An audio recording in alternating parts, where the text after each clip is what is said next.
오늘 하세나 본문은 열왕기상 14장 21절에서 31절까지의 말씀입니다. 또한 솔로몬의 아들 르호보암은 유다를 다스렸다. 르호보암이 즉위할 때의 나이는 41살이었는데 그는 주님께서 자신의 이름을 두시려고 택하신 성읍 예루살렘에서 17해를 다스렸다. 그 어머니의 이름은 나아마이며 암몬 여자이다. 유다도 주님께서 보시기에 악한 일을 하였다. 그들이 지은 죄는 조상들이 저지른 죄보다 더 심하여서 주님의 진노를 격발하였다. 그들도 높은 언덕과 푸른 나무 아래마다 산당과 돌 우상과 아세라 목상을 만들었다. 그 땅에는 신전 남창들도 있었다. 이와 같이 이스라엘 자손은 주님께서 그들 앞에서 내쫓으신 나라들이 지킨 그 혐오스러운 관습을 그대로 본받았다. 르호보암이 즉위한 지 5년째 되는 해에 이집트의 시삭 왕이 예루살렘을 치러 올라와서 주님의 성전에 있는 보물과 왕궁의 보물을 다 털어갔다. 하나도 남기지 않고 다 가져갔다. 솔로몬이 만든 금방패들도 가져갔다. 그래서 르호보암 왕은 금방패 대신에 놋방패를 만들어서 대궐 문을 지키는 경호 책임자들의 손에 그것을 맡겼다.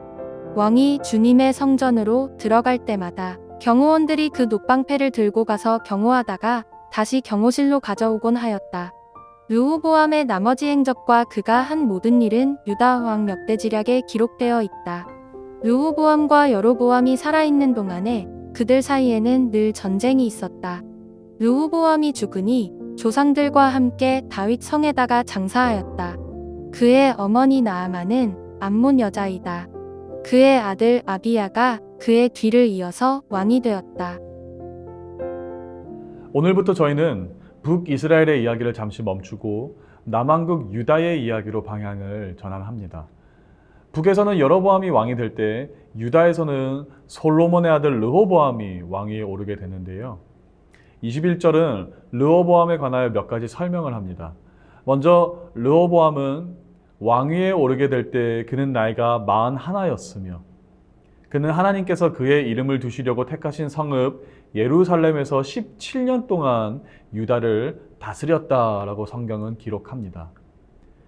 그러나 하나님께서 택하신 성읍의 이야기와는 대조적으로 그 직후에 나오는 이야기는 바로 르호보암의 이방 어머니 암몬 사람 나아마의 소개입니다.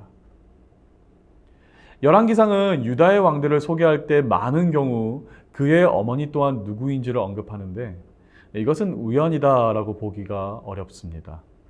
오히려 저자는 왕의 어머니를 앞에서 한번 그리고 뒤에서도 한번 소개하면서 당시 태우가 궁중에서 어느 정도의 위치에 있는 사람인지를 보여주기 원했던 것이며 태우의 이런 권력은 어찌 보면 당연할 수밖에 없었던 것이 이들은 모두 선왕인 솔로몬의 큰 사랑을 받았으며 정치와 외교의 결과로 맺어진 여인들이었기 때문입니다.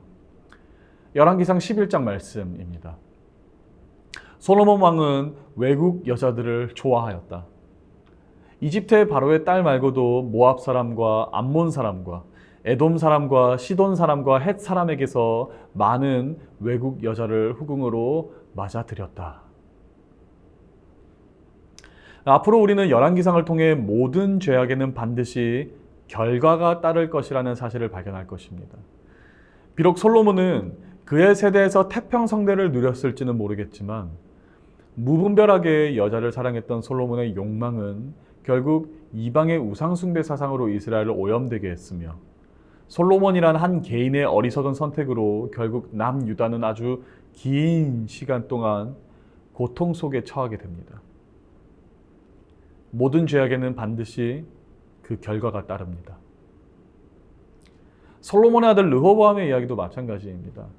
르호보암은 높은 언덕과 푸른 나무 아래마다 돌 우상과 아세라 목상을 만들었으며 심지어는 주님께서 그들 앞에서 내쫓으신 나라들, 즉 가나안 족속들이 지킨 우상 숭배의 관습까지 본받아 지켰습니다. 그 결과 르호보암이 즉위한 지 5년째 되는 해에 이집트의 왕 시삭이 예루살렘을 침공하고 주님의 성전과 왕궁의 모든 보물을 약탈합니다. 이제는 솔로몬 시대에서 볼 수 있었던 성전의 영광은 없습니다. 오히려 시삭에게 빼앗긴 금 방패를 노스로 교체하지만 그마저도 왕이 행차할 때만 그 초라한 모습을 보였고, 그 외에는 다시 경호실에서 보관할 수밖에 없었던 나라의 비참한 현실을 오늘 14장은 기록하고 있는데, 이 모든 일의 시작은 바로 르호보암의 죄악이었다라고 본문은 풀어내는 것이지요. 르호보암은 여호와 하나님을 사랑하는 사람은 아니었습니다. 그러나 우리가 추측해 볼 수 있는 것은 르호보암은 아마 암몬 사람이었던 자신의 어머니를 지극히 사랑하는 아들이었을 것이며 어머니의 문화를 존중하는 사람이었을 것입니다. 그가 유다 가운데 우상을 들여놓은 것도 나라를 무너뜨리려고 그랬다기보다는 자신이 사랑하는 사람들에게 잘 보이고 싶은 마음이 있었기 때문이다라고 보는 게 정확할 것입니다. 우리도 그럴 때가 있지 않습니까? 적당히 다른 사람의 비위를 맞추며 사는 게 무슨 문제인가? 적당히 모든 사람의 사랑과 지지를 받으며 원만하게 사는 게 무슨 문제인가? 오히려 그게 지혜 아닌가? 라고 생각하실 수 있지만, 하나님을 타협하여 사람의 칭찬을 얻는 것은 지혜로운 게 아닌 우매한 것입니다.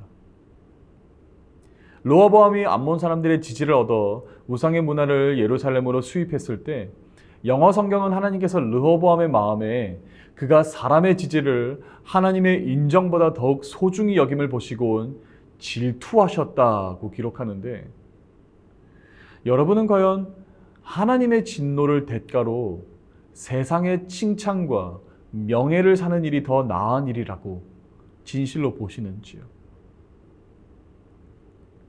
지금 당장은 지름길을 선택하고 세상의 이치와 융통성이라고 치부하며 사람을 기쁘게 하는 것이 옳은 일처럼 보일지는 몰라도, 그 관계가 만약 하나님의 질투심을 유발하는 관계라면 반드시 멈춰야 합니다. 르호보암도 극악무도한 죄인이었기 때문에 우상을 숭배한 사람이 아닌, 어쩌면 우리처럼 그저 사람을 너무나도 사랑한 또 한 명의 아들이었음을 기억하십시오. 따라서 오늘 하루도 신명기의 말씀을 따라 여호와 하나님 한 분만을 온 마음과 뜻과 힘을 다해 사랑하는 여러분 되시기를 축복하며, 죄를 앞에 두고 타협하는 삶을 살기보다는 피를 흘릴지라도 거룩함을 선택하는 여러분 모두가 되시기를 주님의 이름으로 축복합니다. 오늘의 하시조는 주차 올바르게 하기입니다. 서로를 배려하는 마음으로 오늘의 하시조 함께 하시죠.